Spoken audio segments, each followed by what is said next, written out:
Olá, gente. Eu sou a Ana Fontes, eu sou a fundadora da Rede Mulher Empreendedora e do Instituto RME. Vou até tirar meu óculos para ficar mais próximo aqui de vocês e para não fazer tanto reflexo. Primeiro, eu estou muito honrada com o convite para participar desse evento, que eu acho tão fundamental, trazendo um tema tão importante, né, para todos nós. E estou muito honrada de poder falar de um tema dentro da questão da sustentabilidade, dos negócios, que é o empreendedorismo feminino e a diversidade. Vou colocar minha apresentação aqui para vocês e falar um pouquinho, claro, para contextualizar a minha história, né? Eu acho que é esquisito eu não contar para vocês, né, esse processo todo da minha jornada como empreendedora e por que há 13 anos eu falo sobre a inclusão de mulheres e diversidade como uma das mais importantes ações para que a gente mude a realidade e consiga de verdade viver num país mais justo, mais inclusivo e com menos desigualdade. Bom, de onde eu vim, né? Primeira coisa a contar para vocês. Eu sou nordestina, eu nasci no sertão de Alagoas, um dos estados mais pobres do nosso país, tristemente, de uma família de 10 filhos, de pai e mãe semi-analfabetos, e que fugiram dessa situação já muito difícil, lá em 1970, quando teve uma seca muito forte, para poder buscarem uma opção de vida e uma condição de vida melhor para nós, né, para os 10 filhos. Infelizmente, 2 faleceram, já ainda muito crianças, lá no sertão mesmo, e nós viemos em 8 aqui para São Paulo. Eu falo que eles tiraram a gente da frigideira e jogaram a gente quase no fogo. É só uma brincadeira, porque a gente saiu lá do sertão do Alagoas, fugindo da seca e da fome, e viemos morar em Diadema. E na época, Diadema era considerada uma das cidades mais violentas do Brasil. Então, assim, por isso que eu falo que eles tiraram da frigideira e jogaram a gente no fogo. Sem romantizar nenhuma situação de desigualdade, posso dizer para vocês que foi muito difícil, foi muito complicado, né, viver nessa situação de não ter uma condição de vida mínima, não ter dignidade mínima, ter que todos os dias buscar opções e alternativas para a nossa sobrevivência. Por conta dessa situação, eu trabalho desde muito cedo, né? Na época, era permitido que os jovens, a partir de 14 anos, pudessem trabalhar, então eu tenho registro em carteira desde os 14 anos, e desde os 10 anos trabalho fazendo pequenas tarefas, né, para vizinhas, para amigos, olhando criança, limpando uma casa, indo buscar uma coisa no supermercado e por aí vai. Então, assim, mais uma vez, sem romantizar a desigualdade, é importante para a gente entender, né? Até porque nós vivemos no 7º país mais desigual do planeta, né? E quando a gente quer falar de inclusão, de diversidade, de sustentabilidade, de meio ambiente, todos esses temas eles se cruzam e tem essa interseccionalidade que é muito importante para todos nós. Bom, construir essa jornada, né, durante esse meu processo aí, fui construir uma carreira dentro do ambiente corporativo, fiquei durante quase 18 anos numa mega multinacional, virei executiva nessa mega multinacional, tive várias questões que na época não era nem elaborado como questões de preconceito, mas várias questões que sempre estabeleciam obstáculos diferentes para o meu desenvolvimento e para o meu processo. Eu costumo brincar também que eu sou quase um kit de diversidade, né? Quase não, eu sou um kit de diversidade, porque eu sou uma mulher, eu sou de origem negra, eu sou nordestina e fui criada na periferia. Infelizmente, no Brasil, uma pessoa que soma essas condições só tem desafios mesmo, e a gente tem que trabalhar muito para diminuir essas desigualdades e para ajudar com que essa situação não se perpetue. Bom, em dezembro de 2007, eu tomei uma das decisões mais difíceis da minha vida, que foi pedir demissão dessa grande corporação. Eu tinha uma situação estável, apesar de todas as dificuldades ali, eu tinha uma situação estável e fazia muito sentido para mim, né, continuar ali. Só que eu queria construir uma nova história, eu queria construir um novo caminho. Eu sou mãe de 2 filhas, eu não me conformava com aquela situação ali que a gente vivia, e eu queria muito criar um mundo diferente, ou trabalhar, pelo menos, para dentro do meu papel e dentro da minha realidade, caminhar para poder construir esse mundo diferente. Esse aqui, que está na tela, é o meu primeiro negócio, eu elogiei aqui, é uma plataforma de recomendações positivas, que eu acabei vendendo em 2011, eu tinha com outros 2 sócios, e esse momento, né, um pouco antes do processo de venda, eu fui selecionada para participar de um programa, e eu acho muito fundamental falar sobre isso, não só pelo reconhecimento, né, que esse programa teve de significado na minha jornada, mas também para mostrar o quanto é importante a gente apoiar as mulheres na jornada de desenvolvimento e quanto isso pode significar a mudança, né, nessa jornada. Esse programa se chama 10 mil mulheres. Na época, eu fiz em 2010, eu passei em 2009, fiz a turma de 2010. Foi um programa absolutamente incrível, era gratuito, feito pela FGV aqui em São Paulo, apoiava as mulheres que tinham pequenos negócios para ensinar gestão, desenvolvimento, planejamento, né? Tudo que normalmente a gente não tinha acesso, ainda mais quem não tinha condição financeira. Eu fui uma das selecionadas para essa turma, para a turma 2, e foi daí que surgiram vários gatilhos e várias questões que me foram apresentadas durante esse processo. Era um programa profundo, era um programa de 2 dias por semana inteiro, sexta e sábado o dia inteiro, durante 3 meses, o volume de conteúdo de aulas era bem significativo. E eu lembro que no primeiro dia de aula, os coordenadores do curso falaram: olha, vocês, as 35 que estão aqui nessa sala, são as privilegiadas que foram selecionadas depois de um processo seletivo extremamente duro, dentre mais de 1.000 mulheres que se inscreveram para esse programa. E eu, ao invés de ficar feliz e contente com esse privilégio, eu fiquei extremamente incomodada, porque a partir dali, aquele incômodo, né, de puxa vida, mas e as 900 e tantas que não passaram, o que vai acontecer com elas? Fiquei perturbando todo mundo do processo, né, a própria FGV, as pessoas, puxa, como é que a gente faz para ajudar essas mulheres que se inscreveram, mas não passaram? Bom, foi a partir daí que várias descobertas passaram a se desvendar na minha vida. Quais foram elas, né? A primeira, e é muito importante eu pontuar que isso aconteceu em 2010, tá, gente? Então, hoje falar sobre isso é muito comum, tá todo mundo falando, mas a época que eu tive essas descobertas e que eu andei por essa jornada e por essa estrada, não era uma época em que as pessoas não falavam de nenhuma dessas temáticas. A primeira e maior causa que eu descobri à época foi a causa das mulheres. Eu digitava no Google a palavra mulheres em empreendedorismo, mulheres em negócio, mulheres em diversidade, e na época até no Google Trends não aparecia nada, dava traço, ou seja, não tinham iniciativas, não tinha densidade de informação em relação à temática. Então, essa foi a primeira constatação que eu tive. Puxa vida, se tem 1.000 mulheres aqui tentando fazer um programa, por que não tem ninguém falando sobre essas mulheres e por que tem tantas mulheres pelo Brasil falando sobre isso? E achei muito interessante essa perspectiva. Depois, a segunda coisa que eu descobri é que é possível, sim, você mobilizar alguma coisa, criar um projeto, criar uma ação, mesmo se você não tiver recurso. Né? As pessoas diziam para mim, Ana, isso não é possível. E eu falava, não, isso é possível sim. A terceira coisa que eu descobri é que é possível sim você criar um negócio de forma colaborativa. Né? Todo mundo me falava, as pessoas não gostam de colaborar. Sim, as pessoas gostam de colaborar, e a existência da rede há 11 anos é a mais clara definição disso. A rede era um movimento, naquela época, não era nenhuma organização, era um movimento que eu fazia para ajudar mulheres que, como eu, estavam buscando uma fonte de renda, uma geração de renda através do empreendedorismo, mas que não se identificavam com outras pessoas. Eu chamei várias mulheres da minha rede, na época ainda não formal, só como um movimento, e eu percebi como todo mundo falava assim, e até hoje, né, nós temos mais de 1.100 voluntárias na rede, até hoje a gente tem mais dificuldade em absorver as pessoas que querem colaborar do que buscar pessoas que querem colaborar. Então, sim, as pessoas gostam.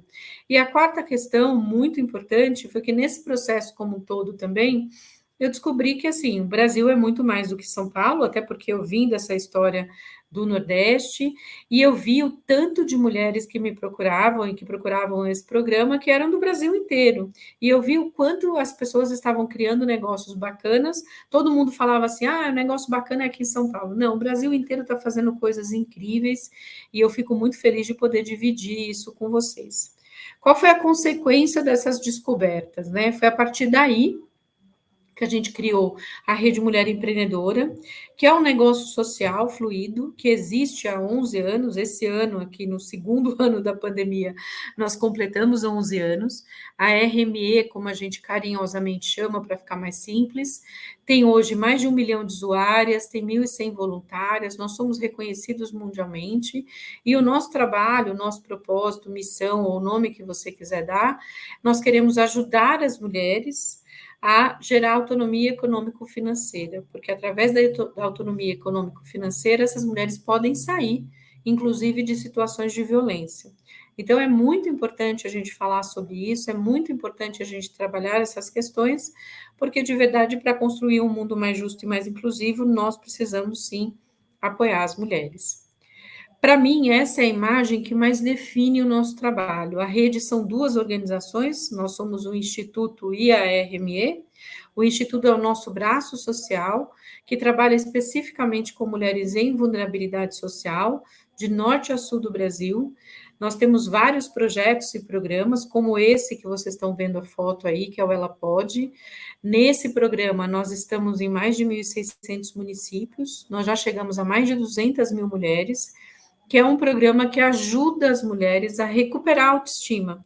A gente fala aqui que a gente não tem raio empoderador, não sai empoderando mulheres pelo mundo afora, a gente simplesmente dá os elementos, as informações e as ferramentas para que as mulheres, cada uma no seu tempo, consiga, sim, ajudar na sua jornada.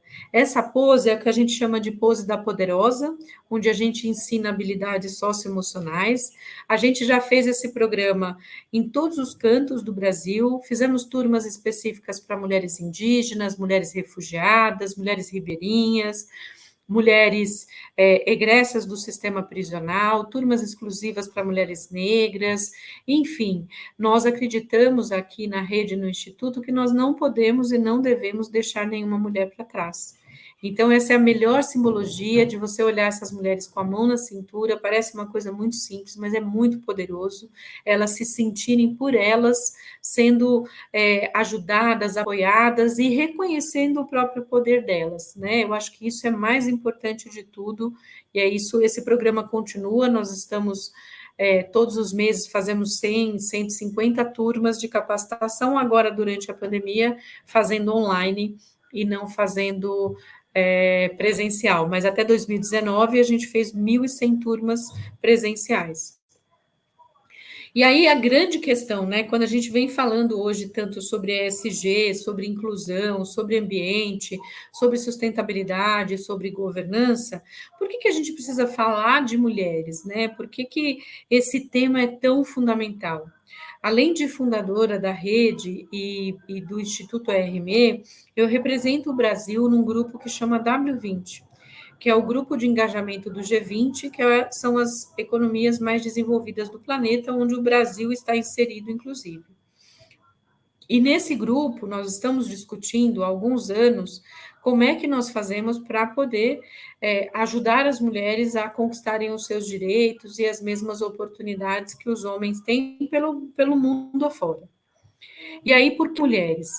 É muito comum eu ouvir que as mulheres são a minoria, né, da população, quando, na verdade, nós somos a maioria da população do planeta. Nós somos mais da metade. Aqui no Brasil, nós somos 51,5% da população. As mulheres também influenciam mais de 80% das decisões de compras de uma família. E quase 50% dos micro e pequenos negócios no Brasil são liderados por mulheres.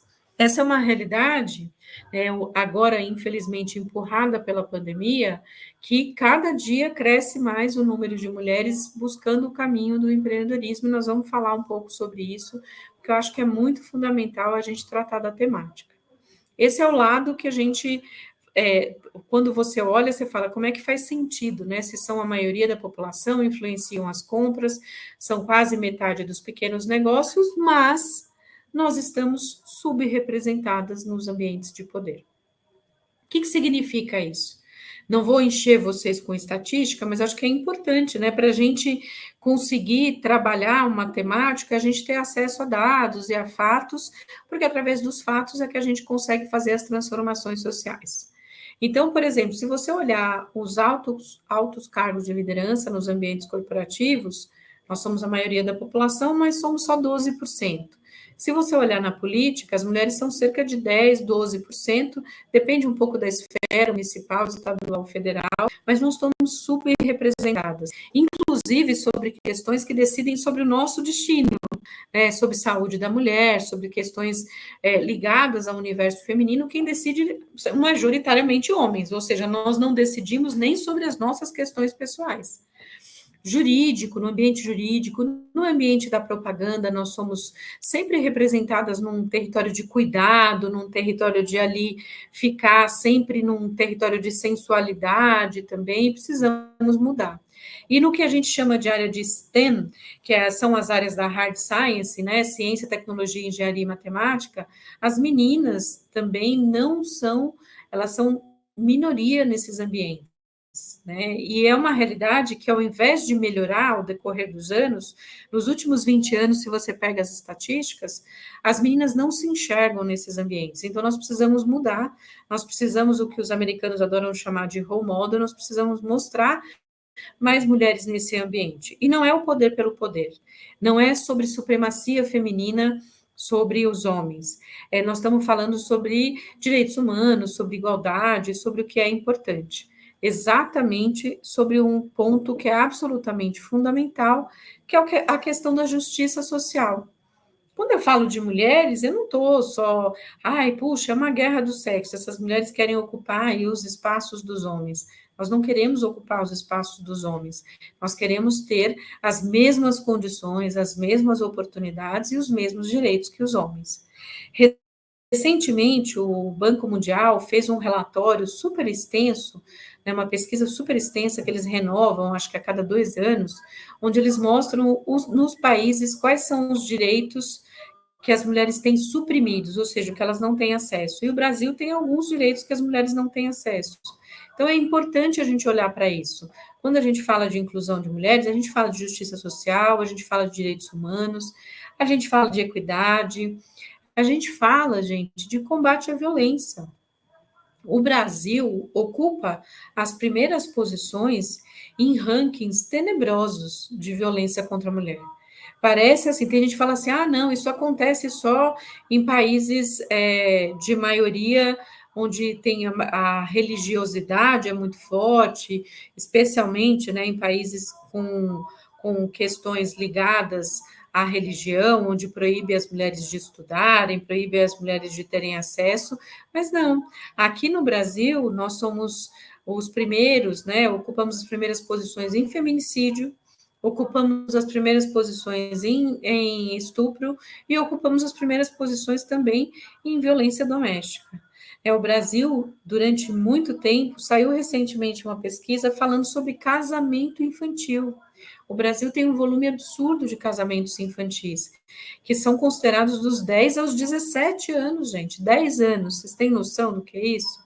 É uma situação de violência muito grave, então precisamos tratar isso como uma questão de direitos humanos e de justiça social.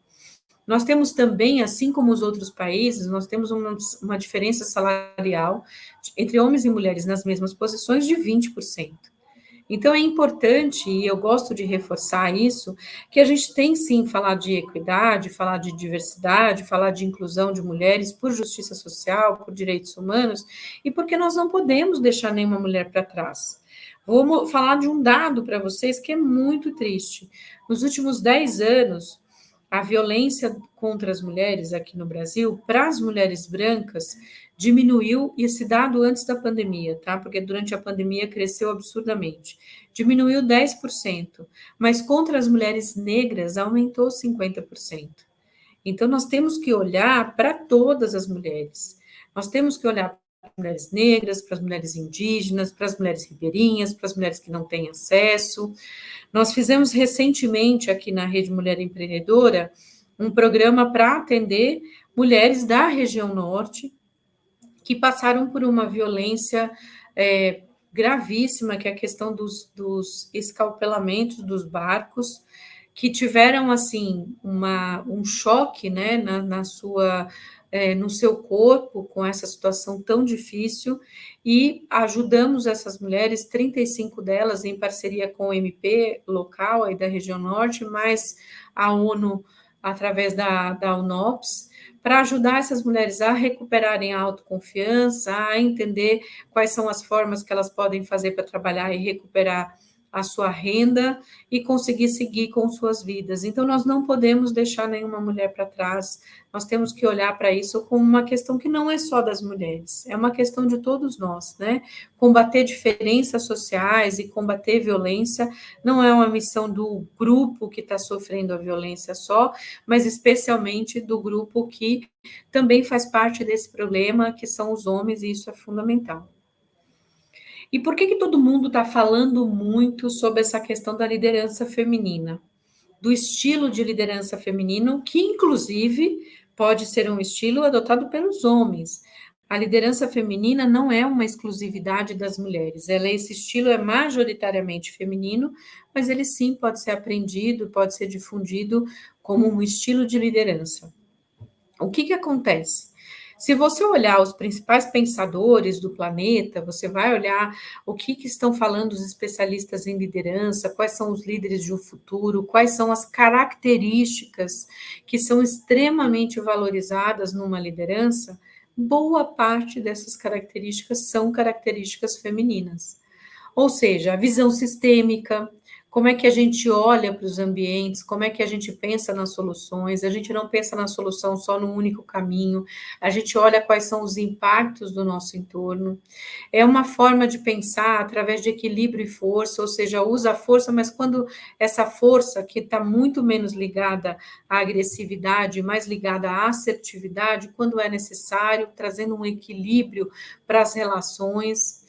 É um estilo de liderança extremamente colaborativo, ou seja, que coloca as decisões não só como um indivíduo, mas dentro de um grupo, trabalha junto.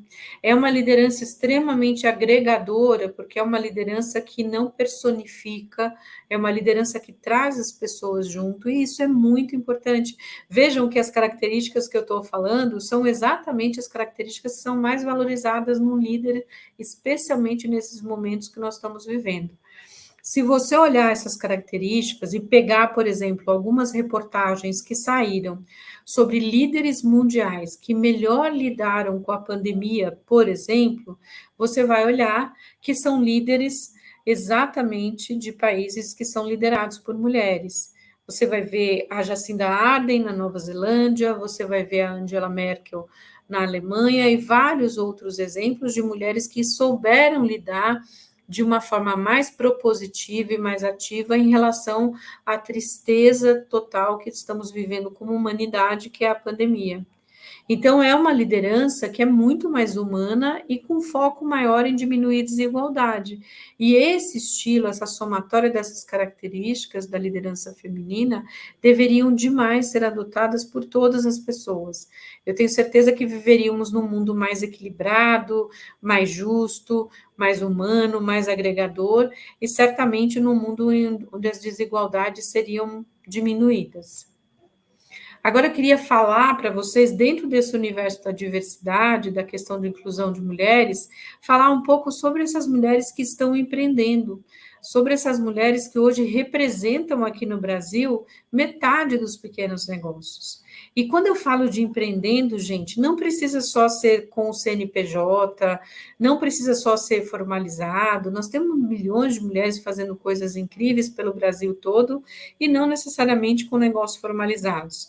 Não estou dizendo com isso que eu estou incentivando a não formalização, mas eu estou querendo dizer que empreender tem muito mais a ver com a atitude que você tem para a vida e para o seu negócio e para o seu entorno do que necessariamente com o CNPJ. É muito mais ligado à sua atitude e à sua ação do que com o CNPJ. Então, hoje no Brasil, metade dos pequenos negócios já são liderados por mulheres. E esse número, há 10 anos atrás, era cerca de 30%. Então, veja que elas estão empreendendo mais. E onde essas mulheres empreendem? elas iniciam a jornada do empreender, do que eu chamo de salto de fé, no que a gente chama de áreas de conforto. Essas áreas de conforto são moda, beleza, alimentação fora de casa, serviços, comércio, e são normalmente áreas onde as mulheres acabam dominando mais, né? Onde elas estão mais. Não é nenhum problema empreender nessas áreas, a questão é achar uma oportunidade de negócio, né? Dentro dessas áreas. Os gatilhos para essas mulheres. A maternidade é um grande gatilho, buscar flexibilidade é um grande gatilho, né? Trabalhar com alguma coisa que tenha propósito, elas são muito mais, elas buscam mais negócios por propósito do que necessariamente negócios por dinheiro, mas infelizmente a maioria ainda tem negócios ligados à questão da necessidade, ou seja, começam a empreender porque precisam pagar as contas do mês, precisam pagar os boletos, e a partir daí, sim, elas vão desenvolvendo outras habilidades e desenvolvendo outras coisas para que os negócios delas passem a crescer. Então, esse aqui é como se fosse um raio-x das motivações, de por onde elas iniciam, quais são as questões ligadas a esse universo. Quais são os desafios dessas mulheres? Né? São muitos. Eu vou colocar alguns aqui para vocês, só para vocês tomarem pé, né, do que são essas questões ligadas ao universo do empreender feminino. Eu ouvi muito tempo atrás, há 14 anos, eu ouvi inclusive de vários especialistas no universo empreendedor que viravam para mim e falavam assim: "Ah, Ana, mas empreender é igual para homem e mulher".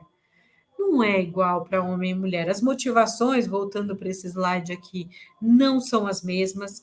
Por exemplo, flexibilidade é uma palavra que não aparece como motivação para os homens para empreenderem. Então, assim, propósito também não aparece nas primeiras posições. Aparece dinheiro, quero fazer outra coisa, mas não ligada a esse universo. Então, sim, tem muitas diferenças, desde as motivações até a forma de trabalho, gestão, modelo, tudo tem diferenças. Felizmente, hoje tem muita gente falando sobre isso, depois que nós da rede abrimos caminho há 11 anos atrás para falar da temática. Quais são os desafios? Acesso a capital, né? O mais comum é o crédito. Por que acesso a capital? Porque pode ser investimento, investimento anjo, venture capital, os fundos de investimento, várias outras modalidades de acesso a capital. Mas o crédito é mais conhecido, então a gente coloca sempre como os desafios do acesso a crédito. Né? Essas mulheres têm várias questões envolvidas nesse desafio de acesso. Tem uma questão de que o território do dinheiro sempre foi um território majoritariamente masculino. Quem fala sobre educação financeira são os homens. De uns tempos para cá que estão aparecendo algumas mulheres, felizmente. E também porque as mulheres têm são mais precavidas e têm mais receio de pegar recurso financeiro. E nós temos um sistema financeiro que não é, né, amigável, não é acolhedor para as mulheres. E é isso que a gente precisa trabalhar. Acesso ao mercado é um outro desafio grande. O que é acesso ao mercado? Como é que eu faço para vender o meu produto e o meu serviço? Agora, durante a pandemia, surgiram vários marketplaces. A gente na rede tem um marketplace há 4 anos. A gente sabe que não é suficiente, quanto mais tiverem, melhor, porque a gente precisa, sim, elas estão produzindo, como é que elas vendem, quais são as opções para vender os produtos e serviços. E a questão da capacitação, né, que é buscar formas de se capacitar, buscar desafios para poder conseguir desenvolver e desenvolver o seu negócio. Um ponto muito importante que não dá para a gente deixar de colocar é a falta de equilíbrio entre o trabalho doméstico, né? Aquela questão de dividir ou delegar as tarefas, né? Eu falo que companheiros não ajudam em casa, por exemplo, meu marido não me ajuda, ele divide as tarefas comigo, afinal somos uma família e as tarefas precisam ser divididas. Mas ainda assim, hoje, 80% desse trabalho doméstico ainda é de responsabilidade física ou mental das mulheres, e isso é muito difícil, isso afeta bastante, né, a produtividade, a assertividade e a saúde mental das mulheres, o que é mais importante. E um outro ponto que eu adiciono por conta da pandemia é o fato de que as mulheres foram mais afetadas por essa, infelizmente, essa situação que nós vivemos hoje. Por quê? Porque elas empreendem em áreas que foram as mais afetadas, porque no nível do emprego elas foram as mais demitidas. Nós hoje temos uma situação de empregabilidade semelhante ao que nós tínhamos há 30 anos atrás. Nós regredimos para 30 anos atrás. E isso é uma realidade muito triste. Além disso, a violência doméstica, que não é decorrente da pandemia, mas foi agravada pela pandemia, também afeta muito fortemente a situação das mulheres. É importante a gente ter consciência disso, porque todos nós, homens e mulheres, temos um papel em reverter essa situação e melhorar a situação das mulheres. Então, acho fundamental a gente trabalhar sobre isso. Quais são alguns destaques que eu acho muito importantes também da gente colocar e da gente ressaltar? O ano passado, nós fizemos, todos os anos, a rede, o Instituto da Rede, fazem uma pesquisa anual muito extensa, com todas as informações, né, com os desafios, atualizando quais são as questões, o que está acontecendo. A gente acabou de fazer a pesquisa desse ano agora, ela está pública já nas nossas redes sociais, em todos os lugares. E a do ano passado foi especialmente naquele momento mais duro da pandemia, foi em maio que a gente fez a pesquisa, e a gente detectou, sim, que elas foram as mais afetadas, que os negócios tiveram mais dificuldade, né, que 80% delas perderam o faturamento durante a pandemia por conta dos segmentos que elas atuam, mas tiveram alguns pontos muito interessantes. Elas estão atentas à inovação. E quando eu falo inovação, eu não falo só daquela inovação que as pessoas têm muito na mente, de forma muito mais rápida, que é a inovação de tecnologia ou a inovação de ciência da NASA.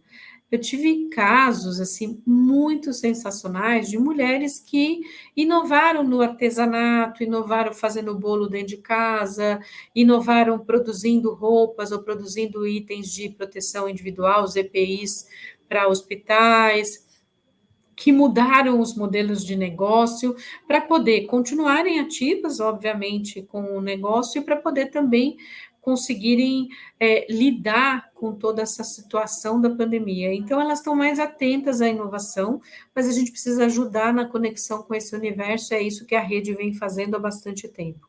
E elas também têm um ponto muito importante, elas buscam mais capacitação do que os homens. Nessa pesquisa, a gente fez um comparativo e os homens são menos claros para dizer que eles vão buscar se capacitar.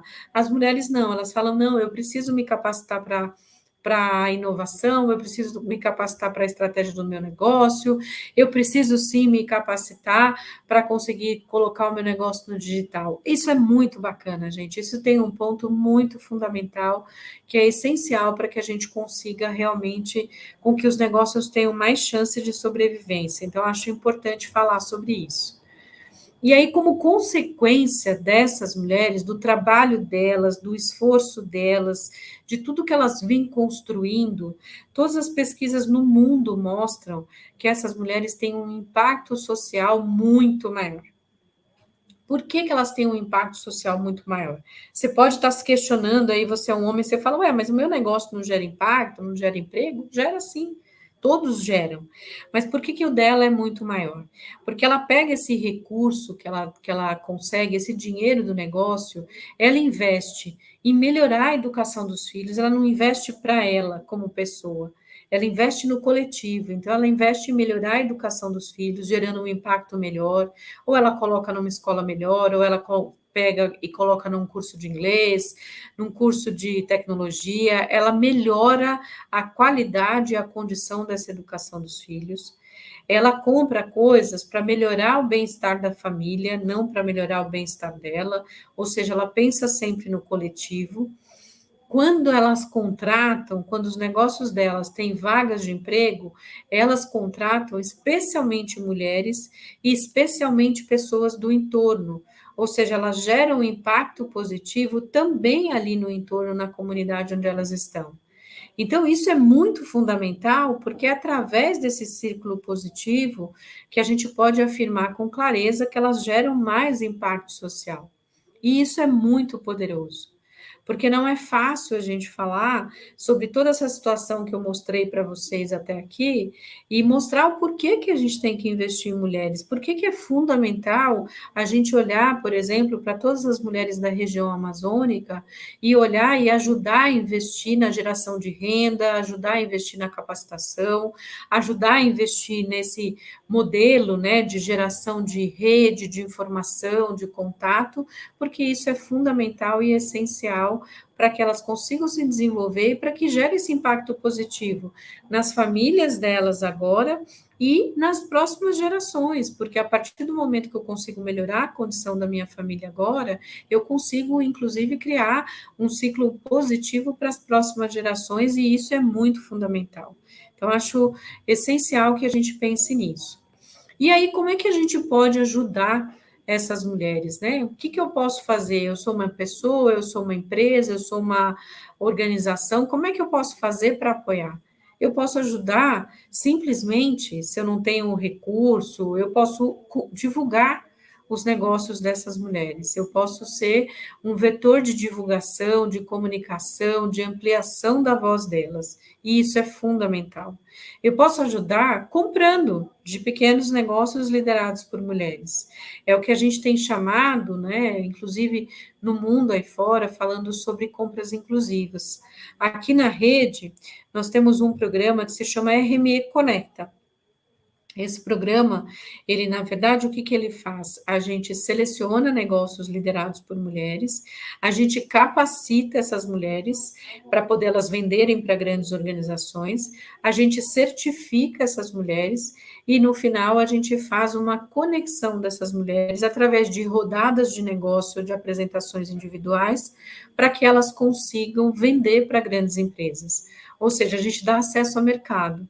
Hoje a gente tem mais de 20 grandes empresas multinacionais e nacionais que fazem parte das nossas rodadas de negócio para poder conseguir comprar de negócios, pequenos negócios liderados por mulheres. Então, esse é um exemplo de uma política afirmativa de inclusão.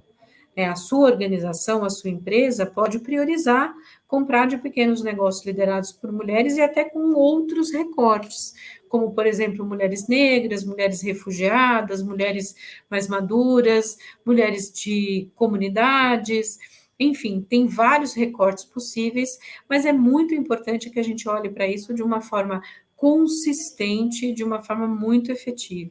Então, é fundamental a gente olhar para esse aspecto.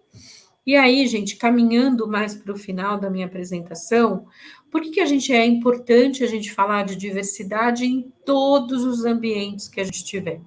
Eu, obviamente, passei aqui para vocês tudo focado na questão de gênero, mas é importante a gente falar também, né, porque diversidade é um guarda-chuva mais amplo que fala de gênero, raça, né, orientação sexual, que fala de PCDs, que fala de origem e de várias outras interseccionalidades.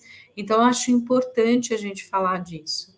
E aí eu gostaria de colocar alguns pilares que são muito fundamentais para a gente ter em mente e entender de que diversidade não é moda, não é uma tendência, diversidade é uma necessidade que a gente precisa, sim, cada dia mais falar sobre ela. Não só falar, mas agir. É por uma questão de justiça social, sim, porque é impossível você viver no sétimo país mais desigual do planeta. Nós vivemos no sétimo país mais desigual do planeta, onde você tem uma maioria da população, quando você junta mulheres e pessoas negras, dá mais de 56%, e uma maioria que é minorizada e não tem acesso às mesmas condições e oportunidades, ou seja, não tem dignidade, e a gente precisa ter dignidade, isso é fundamental. Eu vejo pela minha jornada, que foi uma jornada muito difícil, e, mais uma vez, sem romantizar a desigualdade. Se as pessoas me perguntam, mas você é o que você é hoje pela sua jornada. Não, eu não gostaria de ter que ter passado por tudo que eu passei para chegar onde eu estou hoje. E não quero que ninguém tenha que passar pelo que eu passei. Eu quero que as pessoas tenham condição, tenham dignidade, tenham justiça, e a partir daí, sim, cada um seguir o seu caminho. É muito comum eu ouvir as pessoas falando sobre meritocracia. Puxa, mas eu acredito sim nas pessoas que fazem mais e melhor e que desempenham mais e melhor. Tá tudo bem, você pode falar de meritocracia na Noruega, onde todo mundo tem as mesmas condições que todo mundo. Você pode falar de meritocracia na Dinamarca, que você tem acesso à justiça, acesso à educação, acesso à saúde, acesso ao emprego, enfim, onde o acesso e a dignidade é para todos da população. Aí sim você pode discutir meritocracia, porque é de cada um desenvolver o seu caminho. Mas no Brasil não dá para a gente discutir meritocracia enquanto a gente não tem justiça social, enquanto a gente vive nesse país cheio de desigualdade. E além da questão da justiça social, de diminuir a desigualdade, quando a gente fala de diversidade, a gente fala também de economia. Olha para a população consumidora. Se você não conseguir dar condições e oportunidades, 56% da população, que são mulheres e pessoas negras, não vão conseguir consumir, porque não tem acesso a condições. Então, a gente precisa sim falar sobre essa questão, porque é uma questão também econômica. Colocar todos esses pilares é essencial para a gente entender que não está separado. E o terceiro ponto, a questão da inovação. Todas as pesquisas mundiais mostram, e as pesquisas aqui no Brasil, que empresas mais diversas são empresas mais inovadoras. E até é quase senso comum isso, né? Porque, assim, se eu tenho pessoas da mesma origem, com a mesma história, vou dar um exemplo do que eu fiz há uns meses atrás, eu fiz uma palestra para o board de uma grande organização, cujo board era composto por 10 homens brancos com a mesma história, ou seja, classe média, tiveram condição, os pais com as mesmas histórias, estudaram em escolas de primeira linha, falavam inglês fluente, ou seja, numa mesma história, decidindo sobre o futuro da empresa, sem ter representatividade de outras camadas da sociedade. Ou seja, qual é a chance de criar inovação num ambiente onde todo mundo pensa igual? Nenhuma. Então, é fundamental que a gente tenha uma empresa diversa, não só na base, mas também onde a gente toma as decisões. Então, gente, é muito importante, assim, só fechando os pontos finais aqui, a nossa jornada não é uma linha reta, usa os desafios como combustível, não importa muito de onde você vem, né, mas sim para onde você vai, não tenha medo de errar. Ter coragem não significa ausência de medo, é seguir apesar do medo, isso é muito importante. Construa bons relacionamentos. Construir relacionamento não é cartão de visita, nem ter gente no seu LinkedIn. Construir relacionamento tem mais a ver com se doar, estar próximo das pessoas e conectado com a realidade do nosso país. Eu me motivo sempre por isso, por resolver problemas reais, por buscar coisas que façam sentido. A gente vive, sim, num país muito difícil, cheio de desigualdades, mas eu quero muito que cada um de nós tenha internalizado, né, que a gente, sim, tem que sair do território da reclamação e partir para o território da ação, e que é possível mudar o mundo nas pequenas coisas. Mesmo que você não faça o impacto de ser o prêmio Nobel, você pode, sim, mudar o mundo nas pequenas coisas, o que eu chamo de menos eu, mais nós. Aqui, para encerrar, são momentos históricos dessa minha jornada, da oportunidade de estar com as pessoas que eu mais admiro no planeta. Eu tive oportunidades muito incríveis, e aqui não é para me amostrar, como diria meu pai, como bom nordestino, mas é muito mais para dizer que não importa de onde você vem, mas sim qual caminho que você quer buscar e o que você vai fazer. E para encerrar aqui meus contatos, eu estou em todas as redes sociais, absolutamente com a mesma identificação. Eu sou Ana Fontes BR em todas elas, vocês podem me achar. Eu agradeço demais a participação, agradeço demais poder falar sobre esse tema que é tão fundamental e dar mais uma vez os parabéns pelo evento tão importante e tão relevante nesses tempos tão complexos que nós estamos vivendo. Muito obrigado e fico à disposição, não só eu, mas a Rede Mulher Empreendedora, para ajudar todo mundo. Muito obrigada.